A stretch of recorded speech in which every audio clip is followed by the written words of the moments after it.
The phone rang at exactly 3:03 a.m., shattering the fragile silence of my Paris apartment.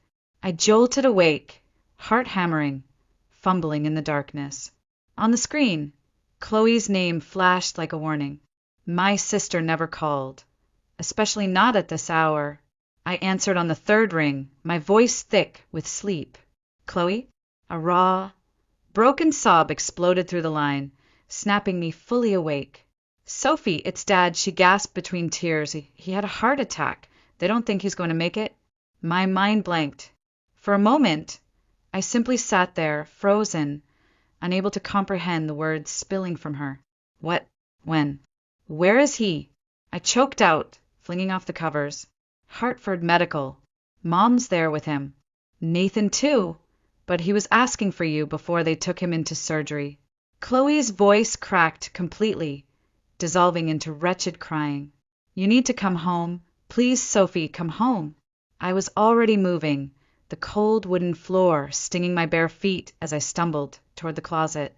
I'm coming, I promised, grabbing the first clothes I could find and throwing them into a half-empty suitcase. The zipper stuck, my hands trembling, so badly I had to yank it free with a curse.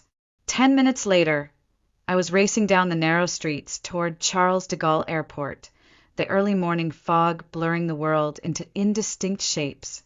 Flights to the U.S. were limited at this hour, but I didn't care. I would pay anything, do anything to get back. By some miracle, I secured the last seat on a flight to New York, a business-class ticket that devoured the remains of my savings without a second thought. As I handed over my passport and boarding pass, my phone buzzed in my pocket. A text from Mrs. Langston, our old neighbor in Vermont. Just 2 words. Be careful. I frowned, heart twisting tighter, but there was no time to dwell on it. Not now. The hours that followed blurred into a nightmare of stale airport air, overpriced coffee, and the constant throb of dread in my chest. Every time the gate agents called a boarding announcement, I half expected them to summon me over the loudspeaker and deliver the final blow. Somewhere over the Atlantic, staring at the tiny screen on the seat in front of me, I allowed myself a single thought. What if I was too late? Images flooded my mind. The last Christmas I'd spent in Asbury, Dad laughing as he carved the turkey, his warm hand squeezing my shoulder, telling me how proud he was that I'd chased my dreams in Paris. Even now, the sound of his voice could break me. I clutched the small locket around my neck, a gift from him on my 21st birthday, feeling its cool weight against my skin. I'm coming. Dad, I whispered under my breath. Just hold on. When we finally touched down at JFK, the cold March air sliced through my thin coat as I raced for my connection. Vermont felt a world away, and yet somehow, as the plane lifted into the pale winter sky, dread pooled deeper in my stomach. The closer I got to home, the heavier the feeling grew. Something was wrong, terribly wrong, but it was too late to turn back. By the time we descended over the snowy fields of Vermont, my heart was a raw, ragged thing barely holding together. Nathan would be waiting at the airport, Chloe had said. He would drive me straight to the hospital. I clung to that plan like a lifeline, forcing myself to believe in it, because the alternative, the idea that something even worse was waiting for me, was simply too much to bear. As the wheels touched the runway, I exhaled shakily, gripping the armrest until my knuckles whitened. Just get to Dad, I muttered under my breath. Just get to Dad. I had no idea that by the end of that day, the man I thought I knew, the family I had trusted, and everything I believed about love and loyalty would be shattered beyond repair. Nathan was already waiting at the gate, standing stiffly near the baggage carousel with his hands shoved deep into the pockets of his coat. He looked just as I remembered, tall, athletic, with that effortless New England preppiness my mother had always praised. But there was something different, too. His face was tight, pale, and when he spotted me, the smile he forced onto his lips didn't reach his eyes. "Sophie," he said, pulling me into a hug that was all hard arms and no warmth. I stiffened instinctively, catching the sharp scent of his aftershave and something else underneath. Nerves. I'm so glad you made it. How's Dad? I demanded, pulling back to study his face. His gaze flickered, just for a fraction of a second, but I caught it. It's touch and go, Nathan said, grabbing my suitcase and steering me toward the exit almost too quickly. They're doing everything they can. Mom's with him. Chloe too. Everyone's just been devastated. His voice cracked slightly, but it sounded wrong, rehearsed. I want to go straight to the hospital, I said, quickening my pace. Nathan hesitated. Actually, Mom was hoping you could stop by the house first. Freshen up. Change. You've had a long flight. The whole family's gathering there. It'll mean a lot to everyone to see you. I stopped in my tracks, blinking at him. Nathan, is he stable? I mean, why wouldn't we go straight to see him if it's that serious? He shifted, avoiding my eyes, before pasting the brittle smile back on. Of course we'll go. Just, you know how Mom gets. She wants you to look your best. For Dad. The explanation made my stomach twist uncomfortably. It didn't make sense. None of it made sense, but arguing in the middle of the terminal wouldn't change anything. Reluctantly, I followed him to the parking lot, the Vermont air sharp and biting against my skin. Nathan's SUV gleamed under the weak winter sun, newer than the last one I remembered. As he loaded my suitcase into the back, I glanced around, feeling strangely disconnected from everything.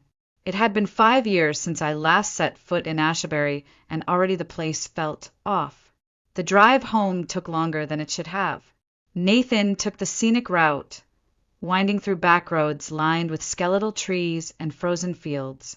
I stared out the window, catching glimpses of change, new developments, glossy storefronts, subdivisions that hadn't existed before. Notably, many of them bore a familiar logo, Aldridge Property Group. You guys have been busy, I remarked, trying to keep my tone neutral. Nathan chuckled dryly. Dad's vision, expanding the family legacy. You know how he is. Must have taken a lot of investment, I said casually, watching his knuckles whiten against the steering wheel.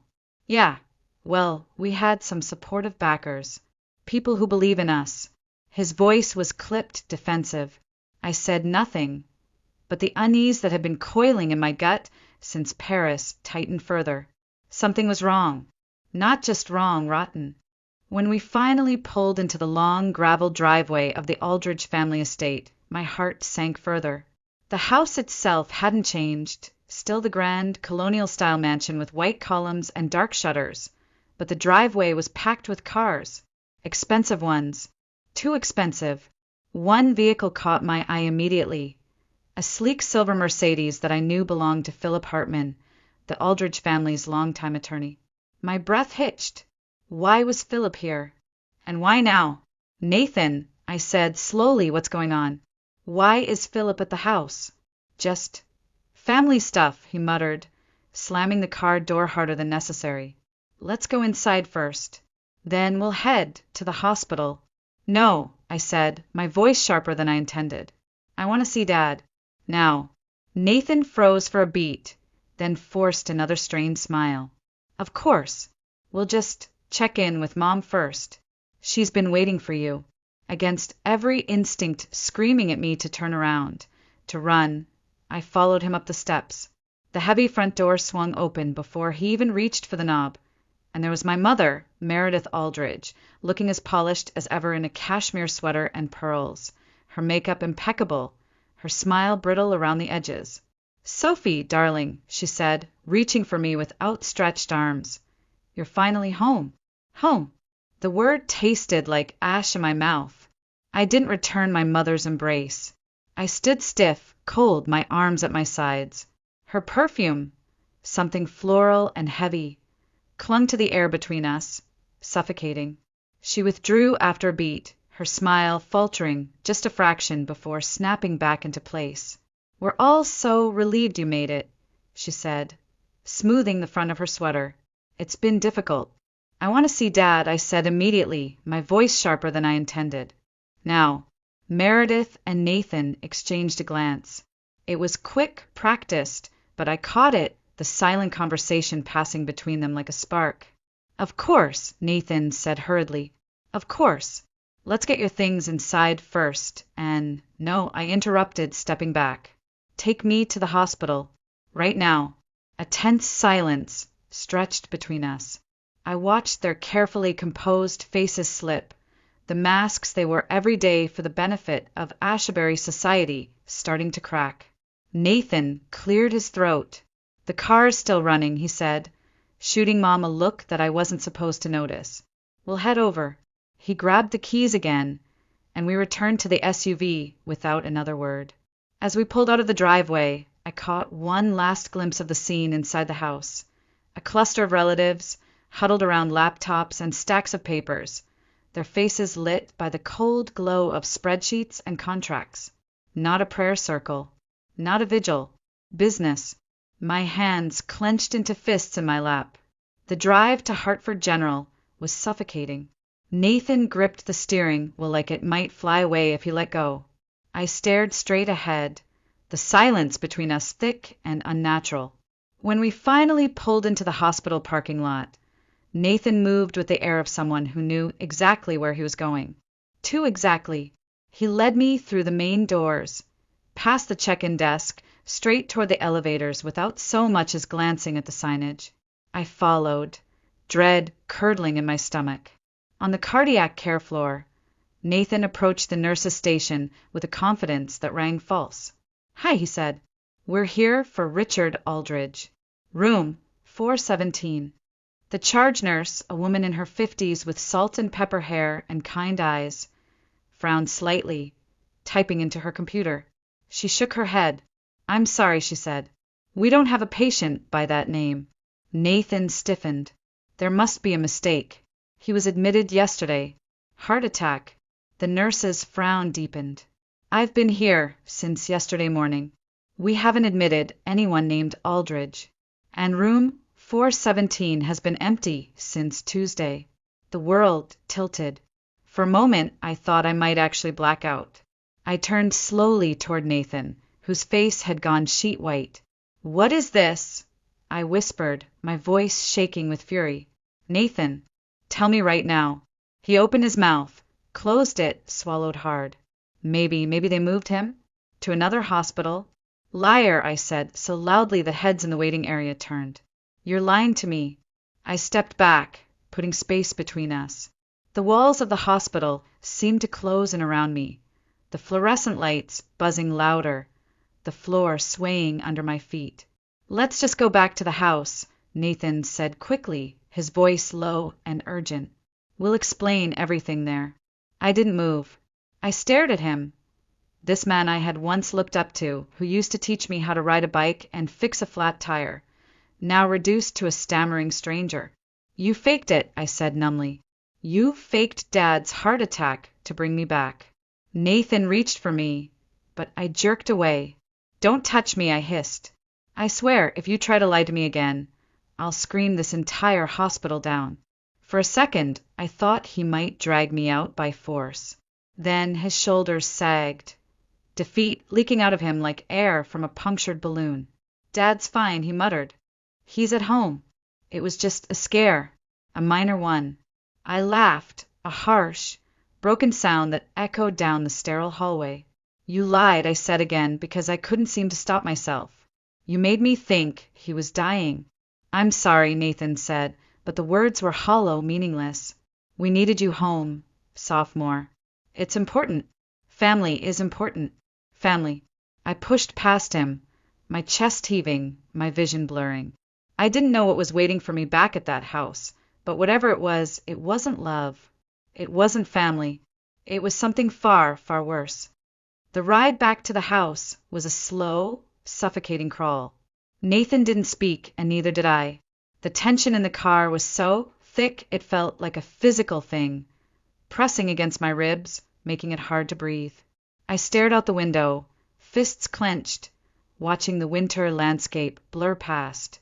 I couldn't stop replaying the conversation at the hospital, the lies, the betrayal, the dawning horror that the family I had clung to across continents and oceans had lured me back under false pretenses. When we pulled into the driveway again, I didn't wait for Nathan to park properly. I unbuckled, shoved the door open, and strode up the porch steps, my boots striking the wood hard enough to echo. The front door swung open before I could touch the handle. Meredith stood there, perfectly composed as ever. Behind her, the house buzzed with energy, but not the frantic, morning kind. No, this was something else entirely. The low murmur of voices, the clatter of coffee cups, the shuffle of papers being moved hastily. Business, deals, strategies. My stomach twisted tighter. "Sophie," my mother said, her voice syrupy sweet, "let's sit down. You must be exhausted after such a long journey." "I want the truth," I snapped. "Right now." The dining room looked like a war room. Philip Hartman was seated at the head of the table. A spread of documents and contracts fanned out before him, like a general preparing for battle. Chloe sat nearby, no longer tear-streaked, calmly sipping a latte from a porcelain cup. A few other relatives, cousins, uncles, names I hadn't heard in years, hovered along the edges, avoiding my gaze. And then there was Dad. Richard Aldridge stood by the window, perfectly healthy, swirling a glass of brandy in one hand, gazing out at the snow-dusted lawn as if he hadn't just been pronounced at death's door the night before. He turned when he heard my footsteps. His face split into a practiced smile. "Sweetheart," he said warmly, stepping toward me. "You're home." I flinched back before he could touch me. The smile faltered. "Don't," I said, my voice shaking with fury. "Don't you dare." A heavy silence fell over the room. "Sophie, please," my mother began, smoothing the front of her sweater as she always did when uncomfortable. "We can explain everything." "Explain?" I barked a bitter laugh. "Explain how you lied about Dad dying to drag me back across the world? Explain how you used my love for him as bait?" Philip cleared his throat delicately. "Perhaps we should all sit." "I'm not sitting," I snapped. "Not until someone tells me why you faked a medical emergency." The room shifted. Eyes darted away. Feet shuffled. Finally, it was Dad who spoke, voice calm, reasonable, like he was explaining something to a child. "There's a situation, Sophie," he said, "with the company. Some financial difficulties. We need to make some strategic decisions to preserve the Aldridge legacy." I stared at him, incredulous. "And that required lying to me, making me think you were on your deathbed." We couldn't discuss it over the phone. Meredith interjected quickly. "It's too important." The pieces snapped together then, the urgent calls, the gathering of family, the lawyer already waiting, and my birthday looming just 3 weeks away. "You didn't bring me home because you missed me," I said slowly. "You brought me home because of the inheritance." No one answered. They didn't have to. "You want my trust fund," I said, feeling the final betrayal slot into place like a dagger between my ribs. "Grandpa Frederick's money. The trust that matures when I turn 30. Dad spread his hands, as if that made it reasonable. "It's not about the money, Sophie. It's about the future. The company is the family's future. Your future." "My future," I repeated flatly. "You mean your lifeboat." Chloe set down her coffee cup with a soft clink. "We're family, Sophie," she said, her voice syrupy sweet. "We stick together." Family. That word again. Twisted and warped beyond recognition. I looked around at the faces that had once been my world. The smiling liars, the cold manipulators, the people who thought they could summon me back like a trained dog when it suited them. I thought of Paris, of the tiny apartment I had fought so hard to afford, of the designs that bore my name, of the life I had built with my own hands. They didn't want me. They wanted what I could give them, and they were about to find out exactly who they were dealing with. Dinner that night was a grotesque parody of normalcy. Meredith had made pot roast, my favorite when I was a child, and the smell filled the house with a warmth that felt counterfeit now. The dining table was set with the good china, crystal glasses winking under the chandelier's glow. Everyone played their part, smiling, passing dishes, asking hollow questions about Paris, my career, my plans for the future, as if they hadn't just ripped away any illusion of trust between us. I barely tasted the food. Each bite turned to ash in my mouth. I answered their questions in clipped, polite phrases, keeping my anger tightly bottled under a mask of cool civility. Across the table, Dad nodded approvingly, like a general watching a soldier fall back into line. When the plates were cleared, Richard rose, swirling the last of his brandy in the glass. "Tomorrow," he announced, "Philip will walk you through some opportunities with the company. Exciting prospects. With your help, Sophie, we can ensure the Aldridge legacy for generations to come." I forced a smile, my face aching with the effort. "I look forward to it," I lied smoothly. Their relief was palpable, filling the room like smoke. They thought they had me, but the night was far from over. Feigning exhaustion and jet lag, I excused myself early, climbing the stairs to my childhood bedroom. The moment I closed the door, I dropped the facade, leaning heavily against it, heart pounding. The room was almost unnervingly unchanged, posters peeling from the walls, an old quilt folded neatly at the foot of the bed, like a shrine to the girl I used to be, the girl they thought had returned, obedient and naive. At 8:45 p.m., I slipped out the back door. The walk to Pete's Diner was short, but each step felt like a rebellion. The cold night air bit at my cheeks, and my breath fogged in front of me. Neon lights buzzed softly above the diner entrance, casting a sickly glow onto the cracked pavement. Inside, Mrs. Langston waited in a corner booth, a pot of tea steaming between her gnarled hands. She looked up as the door jingled, her sharp blue eyes softening when she saw me. "I wasn't sure you'd come," she said as I slid into the booth. "I almost didn't," I admitted, shrugging off my coat. "But I need answers." The waitress approached, and I ordered a coffee, waiting until she was out of earshot before leaning in. "They lied to me," I said in a low voice. "About everything. Dad's fine. They faked it to get me home." Mrs. Langston nodded grimly. "I suspected as much." "Why?" I demanded. "Why would they go that far?" She took a long sip of her tea, then set the cup down with a soft clink. "Because they're drowning, Sophie, and they see you as the last rope." She reached into her oversized handbag and pulled out a folded newspaper, sliding it across the table.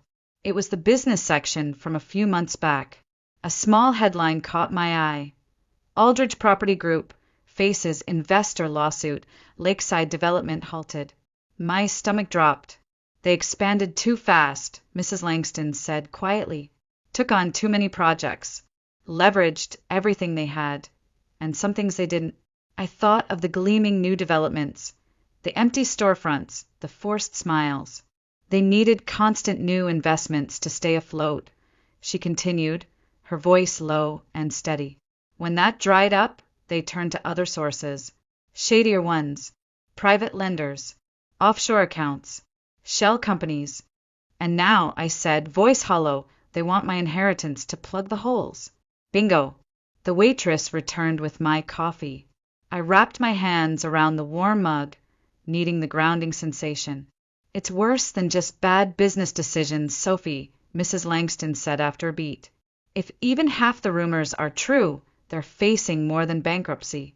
We're talking fraud, wire fraud, securities violations, maybe even money laundering."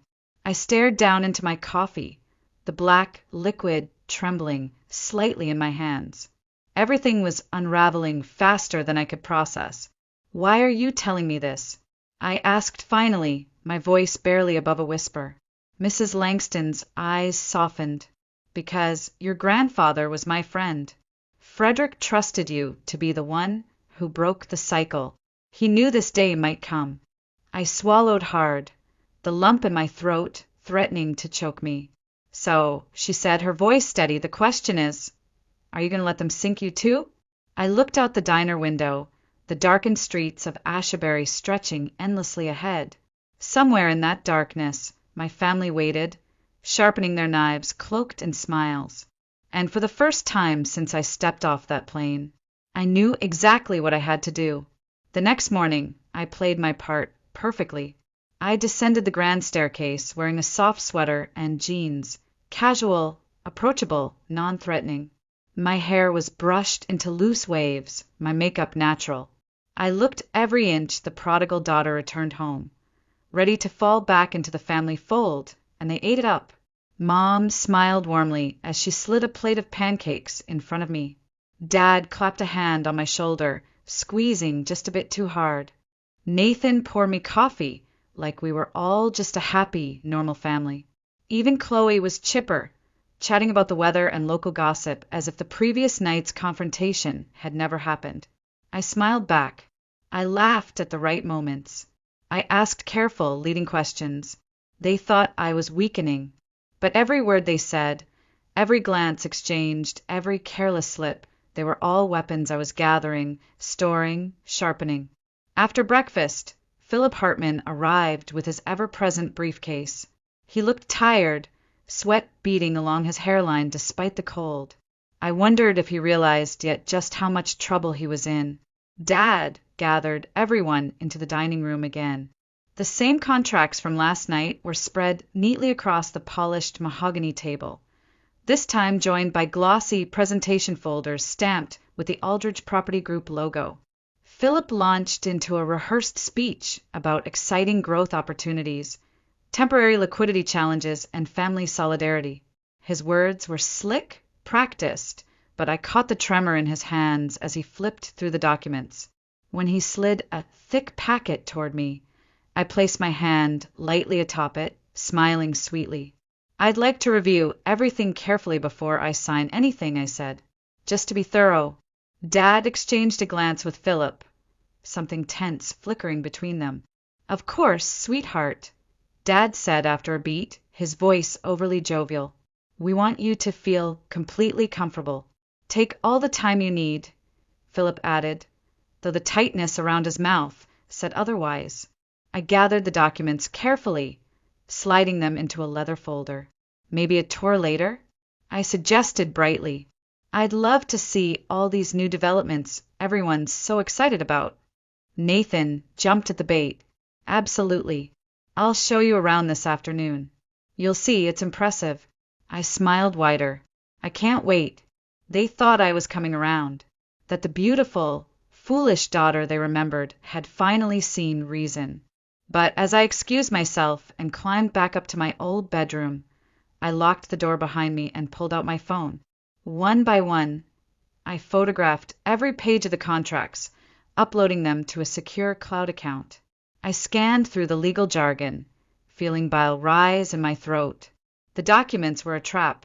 If I signed my entire inheritance, $8.2 million in liquid assets and real estate, would be transferred directly into Aldridge Property Group.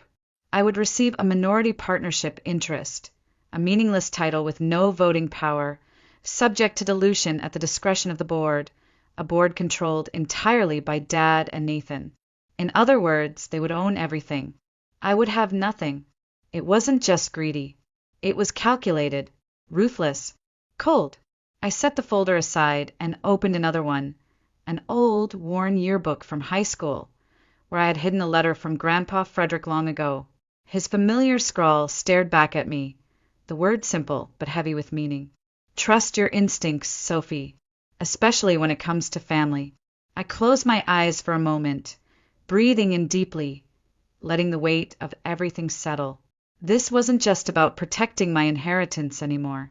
It was about protecting the future my grandfather had fought to give me. It was about stopping the rot that had spread through the Aldridge name before it devoured anyone else. And for that, I needed more than just documents. I needed witnesses, evidence, proof. When Nathan knocked on my door an hour later, cheerfully announcing that it was time for our tour, I pasted a bright, eager smile onto my face and walked straight into enemy territory. Nathan was in high spirits as we pulled out of the driveway, chattering away like a proud tour guide. I let him ramble, nodding politely, my eyes fixed on the snowy landscape blurring past. He thought this was a formality, a victory lap before I signed away my future. The first stop was a development called Lakeside Estates, proudly branded with the Aldridge Property Group logo on a weather-beaten sign. According to Nathan, it was supposed to be a premier luxury housing community. The reality was less inspiring. Half-finished houses stood in skeletal rows, their frames exposed to the biting winter air. Piles of unused materials were scattered across muddy lots.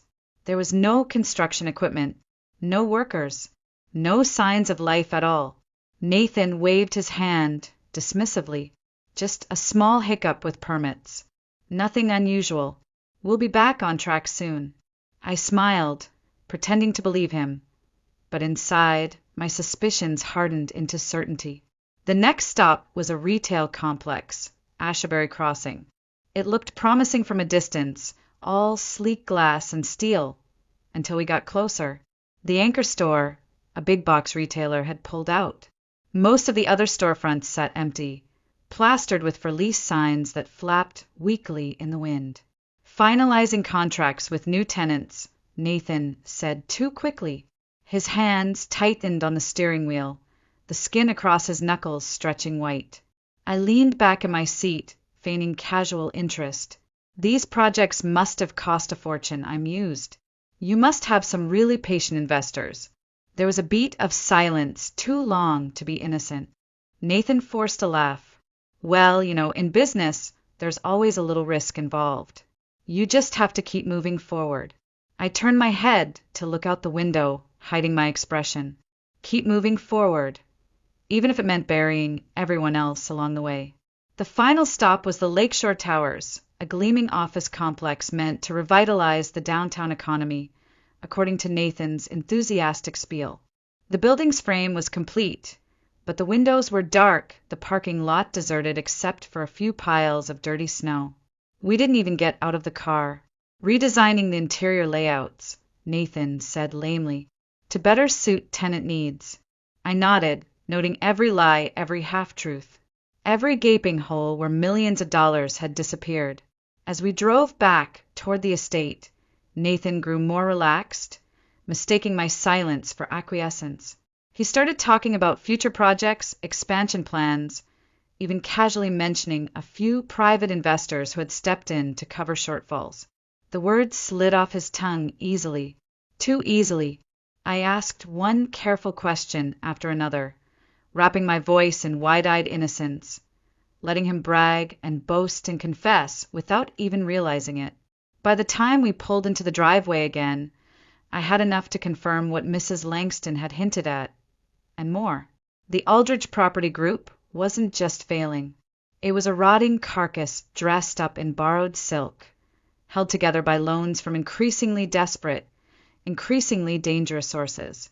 As Nathan bounded inside, calling for Mom to start dinner preparations, I lingered in the car, my hands trembling slightly as I pulled out my phone. I opened the voice recording app, saving the entire drive's conversation into my secure cloud folder. Connecticut was a one-party consent state for recording conversations, and I intended to use every advantage I had. Upstairs in my old bedroom, I typed furiously into a hidden document on my laptop, compiling everything. Unfinished developments, missing tenants, shady investors, Nathan's admissions. Piece by piece, the noose tightened. Tomorrow, Bernard would return with the final papers. They would expect me to sign. They would think I had fallen back into line. But when the sun rose over Asbury, it would not be the start of a new chapter for the Aldrich family. It would be the beginning of their end.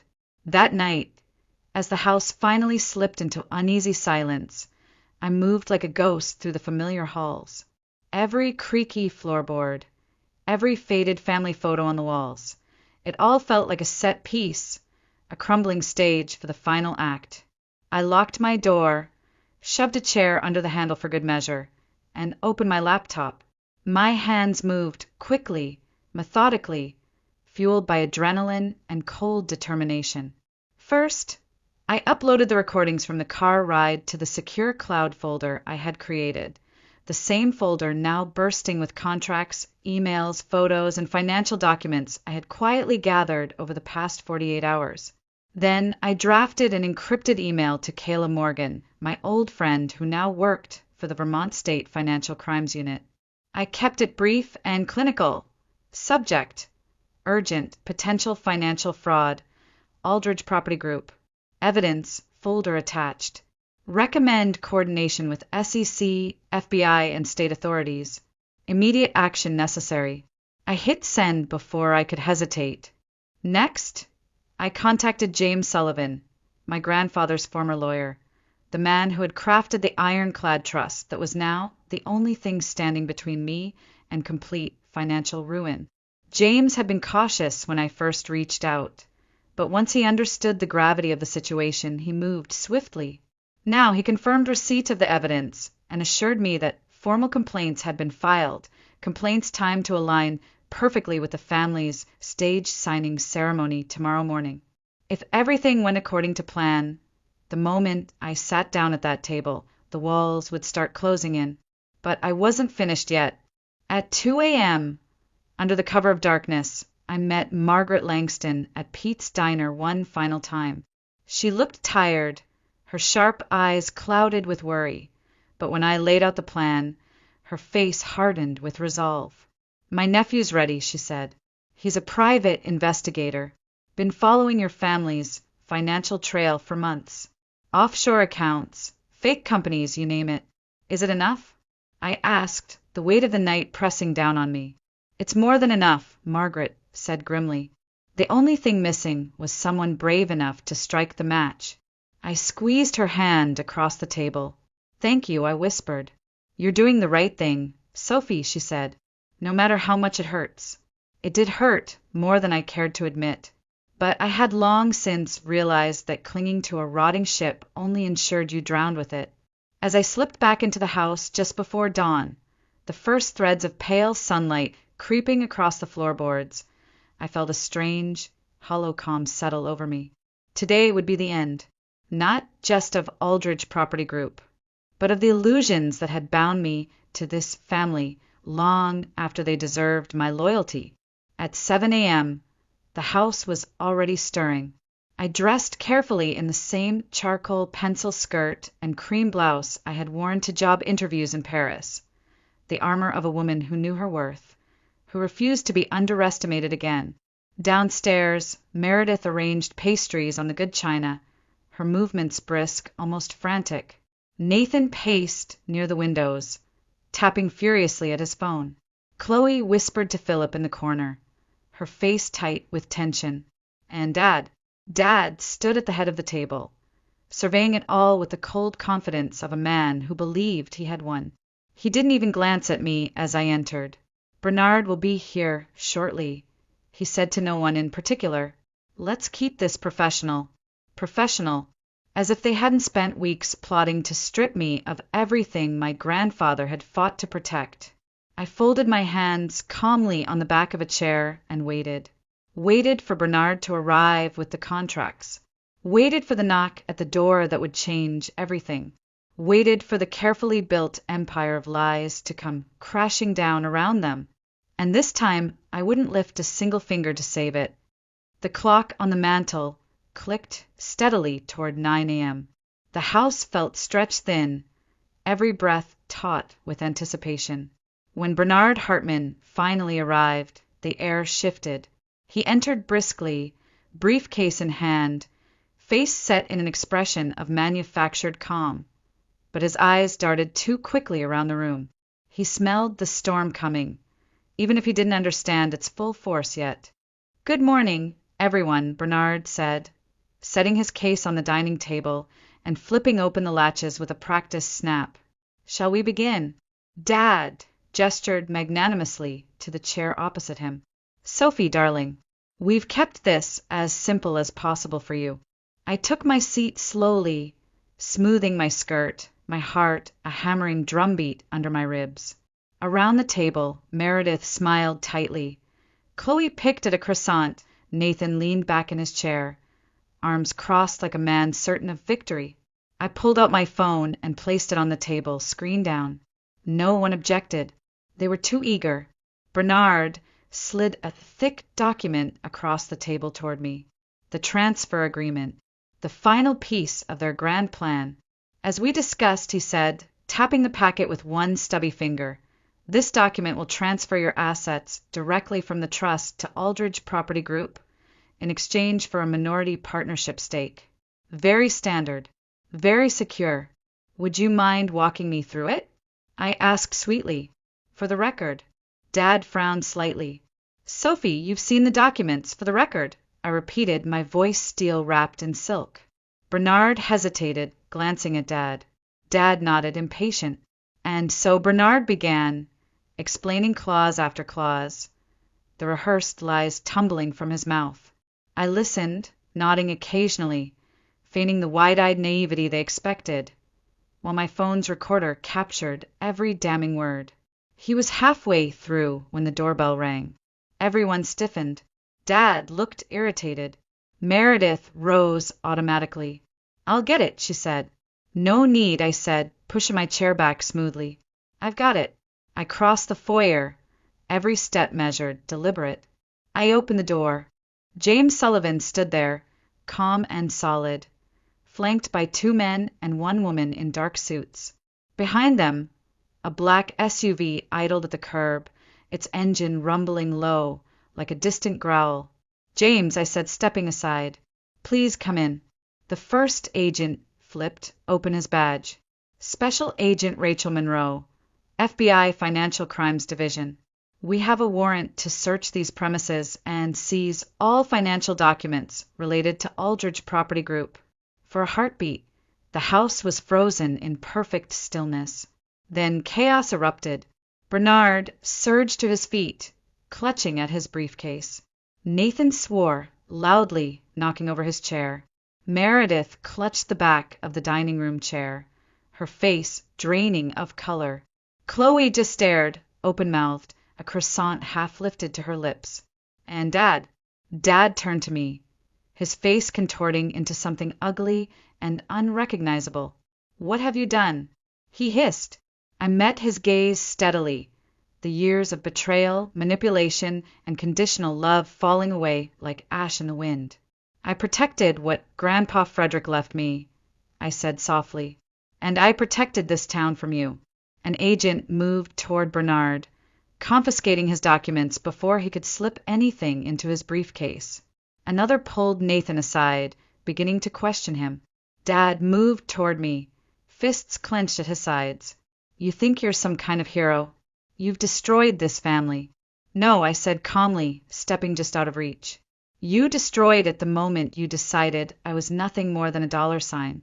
Behind him, agents fanned out through the house, disappearing into the study, the basement, the attic. Their radios crackled softly, the sound of a noose tightening. You'll regret this, Dad spat. We have connections. You have no idea who you're dealing with. Neither do you, I said, smiling grimly. Because this time I wasn't alone. I wasn't the frightened, desperate girl who had once begged for their approval. I was the storm they never saw coming, and they were already drowning. The living room had become a battlefield. Agents moved swiftly, collecting files, hard drives, anything that might hold evidence. The faint hum of printers, the crinkle of paper being sealed into evidence bags. It filled the silence left by my family's stunned collapse. Nathan was the first to lose it. You little traitor, he snarled across the room as an FBI agent gently but firmly cuffed his wrists. You think this makes you better than us? You think this makes you righteous? I didn't answer. I didn't have to.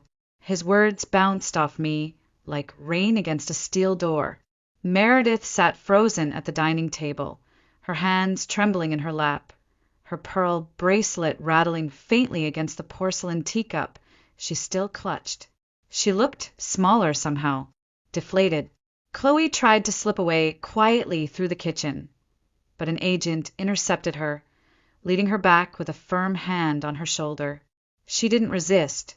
She just sagged, her eyes hollow, her face pale under her carefully applied makeup. But it was Richard Aldridge, my father, who fought the hardest.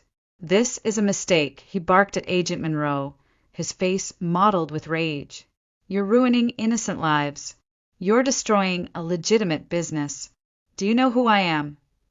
Agent Monroe didn't even flinch. Charles Richard Aldridge, you are under arrest for conspiracy to commit wire fraud, securities fraud, and money laundering.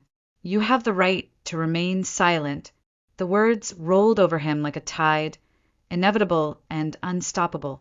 As they cuffed him, he twisted to look at me one last time, hatred burning in his eyes. "You're no daughter of mine," he spat.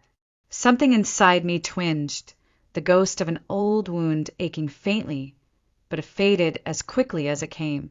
"No," I said, quietly. "I stopped being your daughter the moment you decided my love was a bargaining chip." The agents led him away, the front door swinging wide to reveal a line of black SUVs waiting to ferry them to holding. Nathan went next, still cursing under his breath. Meredith followed, silent, her heels clicking sharply on the hardwood like a funeral march. Chloe was last, glancing back over her shoulder once, her eyes meeting mine, but there was no plea for forgiveness there, only resignation. And just like that, they were gone. The house felt cavernous in their absence, echoing and hollow. James Sullivan approached, his face grave. "It's over," he said simply. I nodded, but I didn't move. I stood there, rooted to the spot, the enormity of it washing over me. Everything I had known, every bond one had once trusted, shattered. But strangely, there was no grief, only a hard, clean clarity. I had lost a family today, but in truth, I had lost them a long time ago. Today, I had simply made it official. Margaret appeared in the doorway then, her coat dusted with snow, her eyes sharp and kind all at once. She walked to me without a word and placed a hand on my shoulder. "You did the right thing, Sophie," she said. "Hard things, but right." I closed my eyes, letting her words settle into the aching spaces inside me.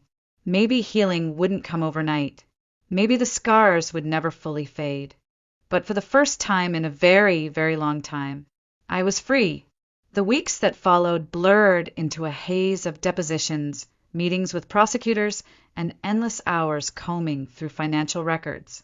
I worked closely with the authorities, providing every scrap of evidence I had gathered, every hidden account, every forged document, every lie they had built their empire on. The media had a field day. Local papers ran headlines like "Aldridge Dynasty Crumbles Amid Fraud Scandal." News vans camped outside the estate, their satellite dishes gleaming under the pale winter sun. Strangers whispered when I walked into stores. Some looked at me with pity, others with admiration, a few even with quiet gratitude. I didn't care about any of it. I wasn't doing this for attention. I was doing it because it was right. When my grandfather's trust matured on my 30th birthday, the assets transferred seamlessly into my name, thanks to the ironclad protections James Sullivan had built into the documents decades earlier. $8.2 million. I sat alone in a sterile bank conference room the day it became official, staring at the numbers on the screen. It didn't feel real. It didn't feel triumphant. It felt heavy. I thought about the people who had trusted my family with their savings, their retirements, their futures, only to be betrayed. And I knew exactly what I had to do. Working with James and Margaret, I established a restitution fund, dedicating a significant portion of the trust to repaying every investor, every contractor, every employee who had been left twisting in the wind. It wasn't enough to erase the damage my family had done, but it was a beginning. A promise that someone, at least, had remembered what integrity meant. At the same time, I founded the Vermont Community Renewal Foundation, a nonprofit dedicated to finishing the abandoned projects my family had started, but doing it the right way. Sustainable businesses, affordable housing, ethical practices, real change. The irony wasn't lost on me. The name Aldridge had once been synonymous with greed, deceit, and ruin. Now, piece by piece, I would build something better on the ashes of their empire. It wasn't easy. Contractors were wary. Investors were skeptical. Old wounds bled easily in a town that had been betrayed so thoroughly. But slowly, inch by inch, trust began to rebuild. The first completed project, a modest community center on the site where the doomed lakeside estates had once been planned, opened 6 months after the arrests. I stood there at the ribbon-cutting ceremony, the winter air sharp against my skin, the gathered crowd small but sincere. Children played on the new playground. Seniors laughed over bingo cards inside. Young couples toured the new, affordable housing units. Life, real life, was blooming again in Asbury. Margaret stood beside me, her hands clasped tightly in front of her, a small, proud smile tugging at the corners of her mouth. "You did good, kid," she said, her voice rough. I swallowed the lump in my throat and simply nodded. For the first time in years, I felt the faint, tentative stirrings of something I thought I had lost forever. Hope. I wasn't just surviving anymore. I was living. And somehow, despite everything they had tried to take from me, I had won. 3 months after the arrests, I boarded a flight back to Paris. I sat by the window, watching the patchwork fields of Vermont recede beneath a shroud of clouds, my hands folded tightly in my lap. A simple carry-on sat in the overhead bin, a far cry from the frantic, overloaded suitcase I'd packed the night Chloe called. This time I wasn't fleeing. I was returning. I wasn't the same woman who had left Paris under a cloud of fear and heartbreak. That Sophie had been wounded, trusting, vulnerable. This Sophie, she was something harder, sharper, stronger. When the plane touched down at Charles de Gaulle, the familiar scent of jet fuel and cold mist wrapped around me like an old friend.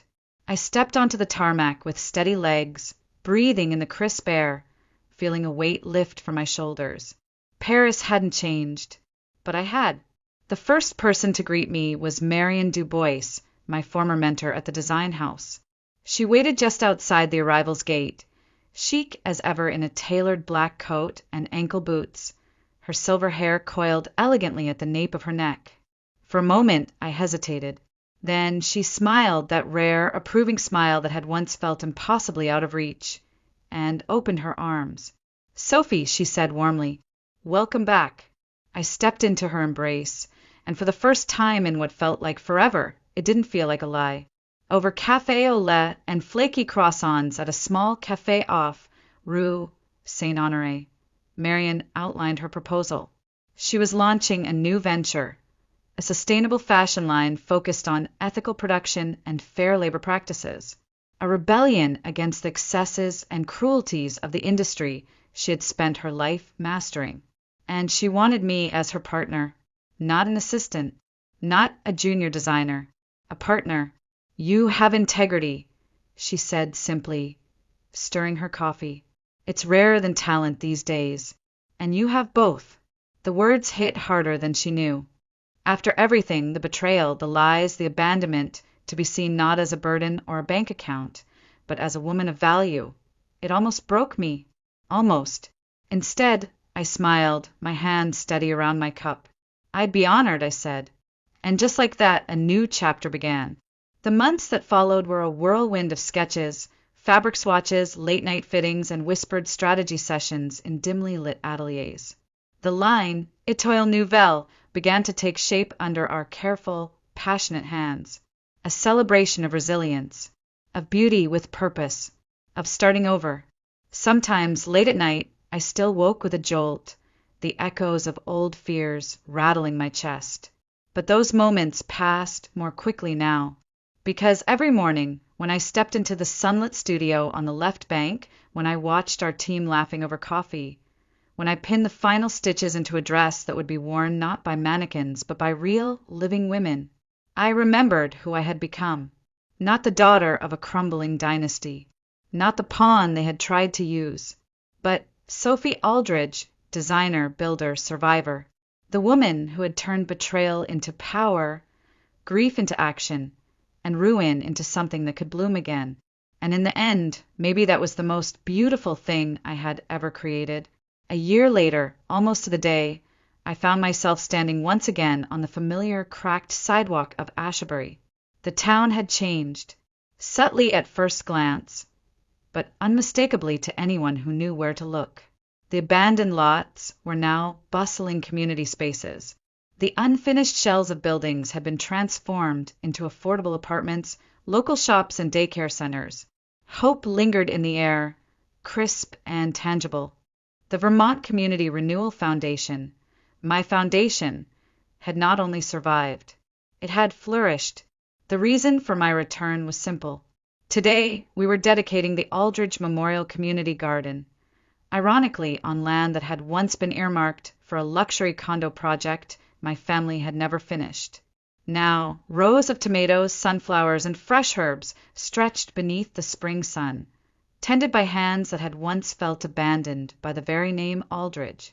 Standing there, watching children run between raised beds and elderly couples tending seedlings, I felt something shift deep inside me, a kind of peace that no courtroom victory could ever offer.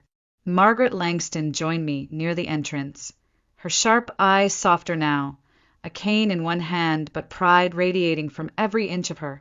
"You did it, Sophie," she said simply.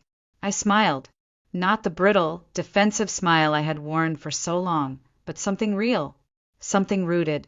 "I didn't do it alone," I said. She squeezed my hand. "You started it. That's what matters."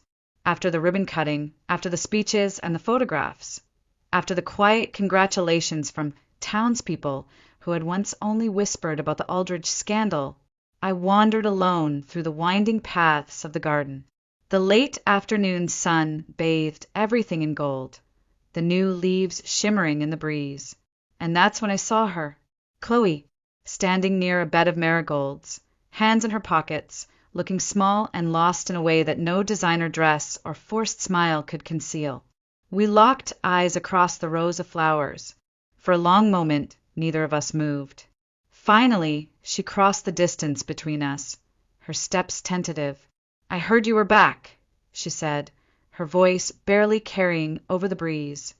"I didn't come to cause trouble," I replied calmly. "I know." She hesitated, looking down at the soil between us. I wanted to see it. What you built." I didn't answer. I let her speak. "You were right," Chloe said after a long silence. "About all of it. About Dad. About Nathan. About Mom." She twisted her hands together. I didn't want to believe it. I thought if we kept going, if we kept smiling, maybe it would all work out somehow. I watched her, this sister I had once loved, once trusted, who had let me believe Dad was dying just to lure me back into their trap. And yet, standing here now, I didn't feel hatred. I just felt tired. "You were part of it too," I said, my voice steady. "I know," she whispered. For a moment, the only sound was the rustle of leaves and the distant laughter of children. "I'm trying to be better," Chloe said finally. "I'm working with a prison reform group, helping women find jobs after release. It's not much, but it's a start," I said. She looked up then, and for the first time in years I saw my sister, not the mask she had worn for so long. "I'm sorry, Sophie," she said. "For all of it." I nodded once. "Not forgiveness. Not yet. But maybe someday." Chloe turned and walked away, her figure shrinking against the setting sun. I stood there for a long time, breathing in the scent of earth and new beginnings, until the last light faded from the sky. And for the first time, truly and deeply, I realized I wasn't standing in the ruins of my past anymore. I was standing in the garden of my future. 2 weeks later, I found myself standing in the stark, gray visiting room of the State Women's Correctional Facility.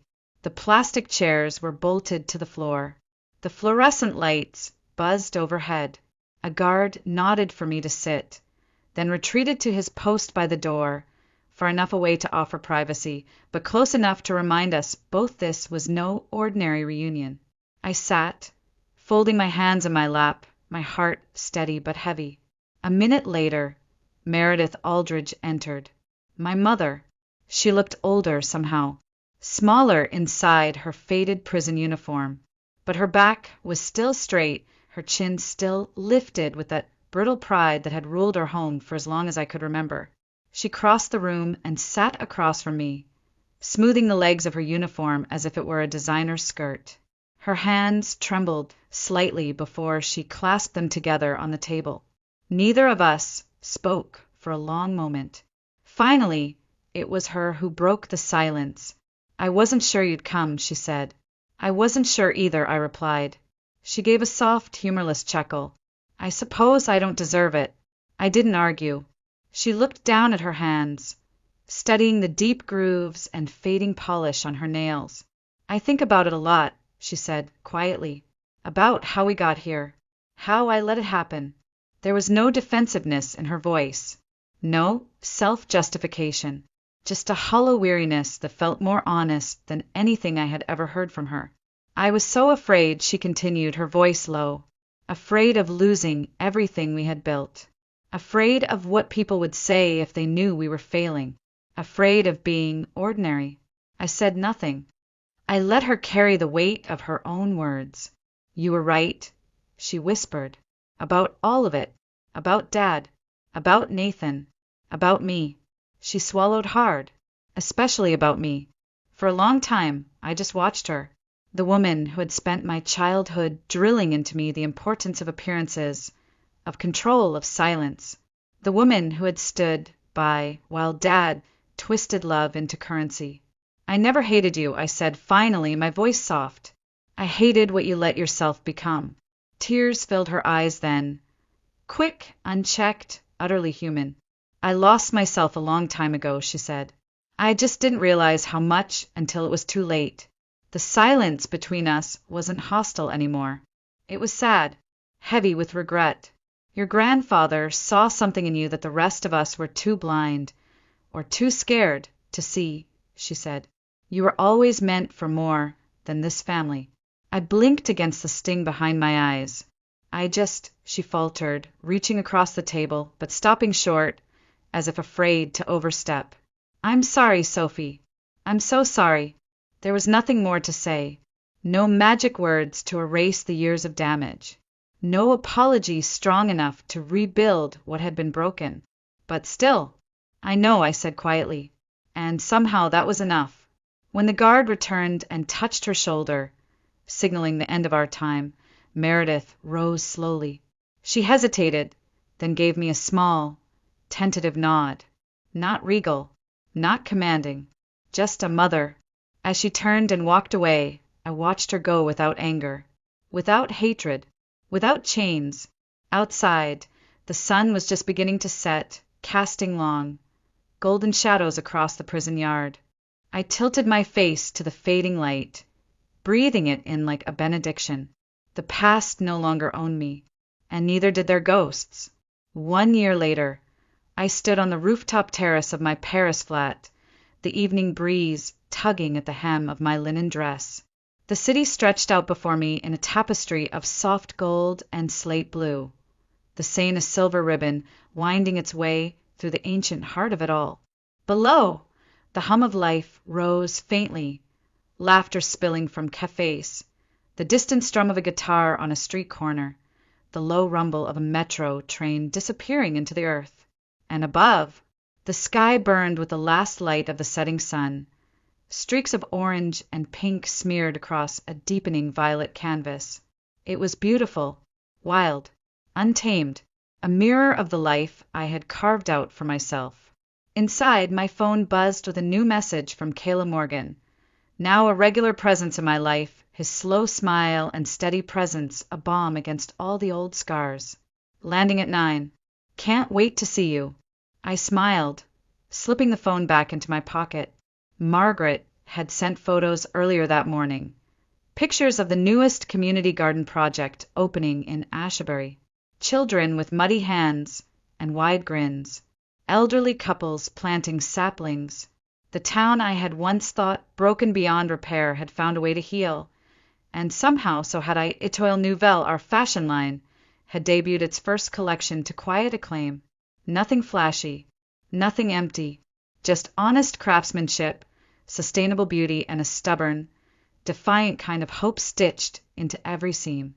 And me? I wasn't running anymore. I wasn't fighting to prove anything. I was simply living. The hurt hadn't vanished. Some wounds never fully closed. There were still moments when memories rose up sharp and aching. Dad's betrayal, Mom's coldness, Chloe's tearful call in the middle of the night. Echoes of a life that had almost swallowed me whole. But now, those memories no longer ruled me. They were just part of the story, not the whole of it. I turned my face toward the wind, closing my eyes as the last rays of sunlight kissed my skin. For the first time in as long as I could remember, I didn't feel heavy. I didn't feel trapped. I felt free. Free to choose. Free to hope. Free to build something beautiful from the wreckage. The clock in the distance chimed 9, the deep notes rippling across the rooftops. I laughed softly under my breath, the sound surprising even myself with its ease, its lightness. Somewhere beyond the horizon, a plane touched down, carrying a future I hadn't dared to imagine a year ago. A future that, finally, was mine to claim. I stepped back inside, closing the terrace door behind me, the cool night air brushing against my shoulders one last time. Tomorrow would be another day, another chance, another beginning, and this time it would be written entirely on my terms. The past was a story already told, but the sky beyond, the sky was wide open,